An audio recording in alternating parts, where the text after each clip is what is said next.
Hello. Today I'm going to be sharing a draft introduction to On Drafting. It's something I wrote a while ago and was rewriting today. I'm pretty sure this isn't going to be anything like what ends up being the final draft, what gets into the book. Instead, I'm going to share this with you as it stands and put a picture of the page up so you can see it in the blog. Here we go. Introduction. All sorts of writing gets written in all sorts of ways. Some writers' writing routines are as famous as they are. Proust, lying in bed in his cork-lined room, gluing new paragraphs into his already festooned manuscript. Or Flaubert, spending all day changing one adjective in one sentence, then changing it back the following morning. Or Jack Kerouac blazing through 8-hour typing jags, forcing On the Road onto his 120-foot-long scroll of paper. From outside, these forms of drafting may easily be seen as eccentricities or affectations. From the writer's point of view, from the page, they are simply what works for them. On Drafting is intended to be a book about what works. What works to get the writing out, get it better, get it finished. I'm basing what I say on my own experience of publishing around 17 books and drafting around 25, fiction, non-fiction, comics and diaries. But more than this, much more than this, I'm using my years of teaching, workshopping, mentoring. You can check the acknowledgements for where I did that. I know from that the right piece of advice received at the right time can make a book possible and sometimes even whisper it, make it easy. Recently, I went to an event where Gabriel Smith was speaking about his first novel, Brat. He said that he tried to make each scene be a reversal, laying low a character who'd been riding high or catapulting upwards one who'd been in the mud.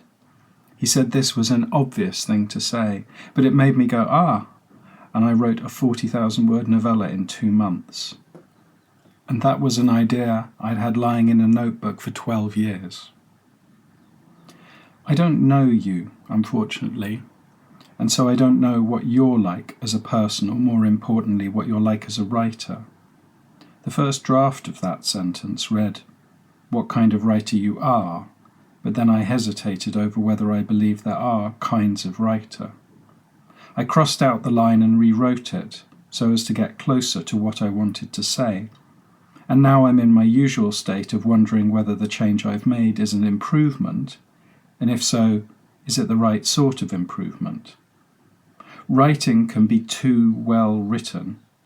Some of the worst writing I've read has been subject to a great deal of the wrong kind of attention, subject to second-guessing and fuss. My hesitation is that I do think there are kinds of things, kinds of writer, kinds of prose, kinds of attitude to writing prose. As a teacher, the worst danger is believing that just because a current student reminds you of a previous student, that the same advice that worked for one will work for the other. It's important to pay the closest attention you're capable of when reading someone's work and hearing what they say about it. In putting together On Drafting, I'm addressing you individually, but not everything here is right for you. I'll settle for one piece of advice sticking around with you and making a real difference for you. So there's where I am so far. I've got more, I'll carry on with that probably tomorrow. But there's things about it I'm not happy with. It seems a bit stiff and formal.